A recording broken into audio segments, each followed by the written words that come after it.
BJP Congress పార్టీలను వీడి BRS party విధి విధానాలు అభివృద్ధి కార్యక్రమాలు నచ్చి బీఆర్ఎస్ పార్టీలో జాయిన్ అయిన యువత షేక్ జమీర్, సోహన్ అజయ్, మాధవి యోగేష్, మడలి యోగేష్, పవన్ అశోక్, అశ్వజిత్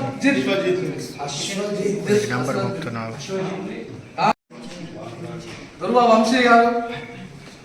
జై తెలంగాణ, జై తెలంగాణ.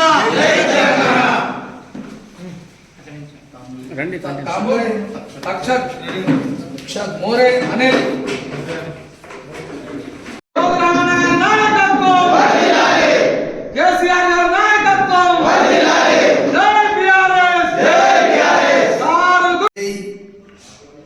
వీళ్ళు మంచి చదువుకున్నటువంటి మ్యాక్సిమం డిగ్రీ చేసినటువంటి పిల్లలు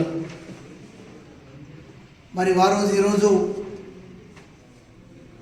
మరి కేసీఆర్ గారి 10 సంవత్సరాల పాలనలో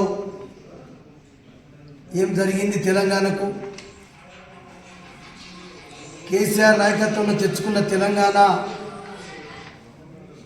అనేక మంది త్యాగాల పునాదుల మీద నిర్మాణం జరిగినటువంటి తెలంగాణ మరి ఇలా మళ్ళీ ఆగమైపోతుంది. ఈ 2 ఏళ్లలో పూర్తిగా వచ్చిన తెలంగాణలో అనేక అవకతవకలు జరుగుతున్నాయి. మళ్ళీ కేసీఆరే రావాలి, మళ్ళా కేసీఆరే ముఖ్యమంత్రి అయితేనే తప్ప ఇవన్నీ మళ్ళీ పాత సమైక్యాంధ్రలో బతికిన దానికంటే అధ్వానంగా బతికే పరిస్థితి వస్తుందని చెప్పి పాపం యువకులే ముందుకు వచ్చి ఈరోజు స్వచ్ఛందంగా మా బీఆర్ఎస్ పార్టీలో చేరిన సందర్భంగా వారికి స్వాగతం సుస్వాగతం తెలియజేస్తున్నా. నేను అందుకు ఒక మాట ఇస్తున్నా, ఇట్లా చాలామంది యువకులతోటి నెక్స్ట్ మా ఈ గ్రామ పంచాయతీ తర్వాత వార్డుల వారీగా గ్రామాల వారీగా తిరిగి ఇట్లా డిగ్రీలు చేసి టెక్నికల్ వయసు టెక్నికల్ ఎడ్యుకేషన్స్ మరి ఐటీఐ ఉన్నా, మరి అట్లనే పాలిటెక్నిక్ కాలేజ్ ఉన్నా, ఇంకా చాలా చాలా అవసరం పడతాయని చెప్పి మనం గతంలో బీఆర్ఎస్ పార్టీ ఆధ్వర్యంలో జేఎన్టీ ఆధ్వర్యంలో ఇంజనీరింగ్ కాలేజ్ తీసుకొచ్చి ప్రభుత్వ కాలేజీ మంజూరు చేసుకున్నాం. కానీ ఇలా 2 ఏళ్లలో ఇటు కాంగ్రెస్ అటు బీజేపీ 2 ఏళ్లలో ఇప్పటి వరకు ఆ ఇంజనీరింగ్ కాలేజ్ గురించి ఊసెత్తలేదు. కావాలంటే ప్రభుత్వ భూమి 100 ఎకరాల భూమి కూడా రెడీ ఉంది. నేను కావాలంటే జిల్లా కలెక్టర్ గారికి చెప్పిన 100 ఎకరాల భూమి గతంలో ప్రభుత్వం కొని ఉన్నది ఒక దగ్గర అని చెప్పిన. కానీ దాని మీద మాట్లాడి ఇక్కడ ఉన్న లోకల్ ఎమ్మెల్యే ఎంపీ ఇక్కడ ఉన్నటువంటి Congress party BSc agriculture college తీసుకొచ్చి ఇలా కిరాయి బిల్డింగ్లో పెట్టింది. దానికి సాధనాల ప్రాజెక్టు పక్కకు 100 ఎకరాలు కేటాయించారు. 50 ఎకరాలు హ్యాండ్ ఓవర్ గవర్నమెంట్కి చేసినాం. 50 ఎకరాలు బౌండరీ ఫిక్స్ చేసి కట్టిస్తే ఇలా అగ్రికల్చర్ బీఎస్సీ కాలేజ్ అక్కడ షిఫ్ట్ చేసుకోవచ్చు, కొత్త భవనం కట్టచ్చు. ఏదో ఎప్పుడు రాజకీయం చెప్తలేను నేను.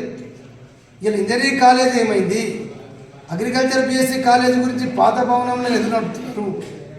ఇట్లనే పిల్లలు ఇట్లా చదువుకొని ఉన్నారు కదా, వీళ్ళకు కూడా టెక్నికల్ ఎడ్యుకేషన్ పరంగా స్కిల్ డెవలప్మెంట్ కొంత ఇచ్చి రేపు రేణుకా సిమెంట్ ఫ్యాక్టరీ కావచ్చు, రేపు మన ఆదిలాబాద్ సీసీ పునః ప్రారంభించవచ్చు. మా కేంద్ర మంత్రి హామీ ఇచ్చింది. కాబట్టి మళ్ళీ ఒకసారి ఢిల్లీకి ఇప్పుడు పార్లమెంట్ సమావేశాలు నడుస్తున్నాయి.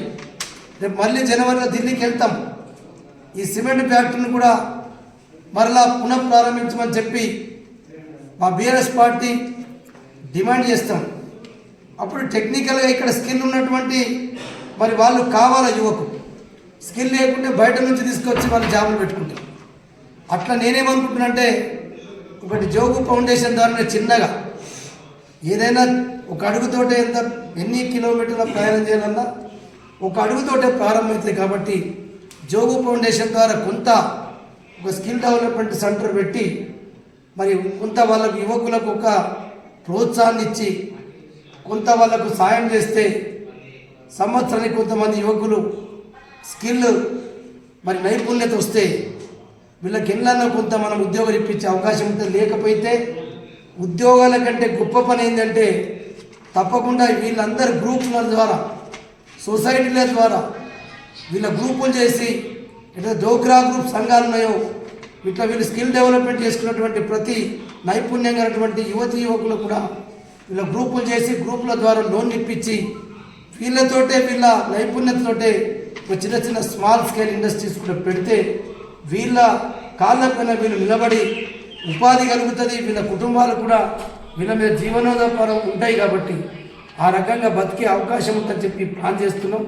ఇటువంటి ఏమైనా ఇలా కేసీఆర్ గారి నాయకత్వంలో బీఆర్ఎస్ పార్టీ తరఫున వారికి మరొకసారి స్వాగతం సుస్వాగతం తెలియజేసుకుంటూ సెలవు తీసుకున్నాను.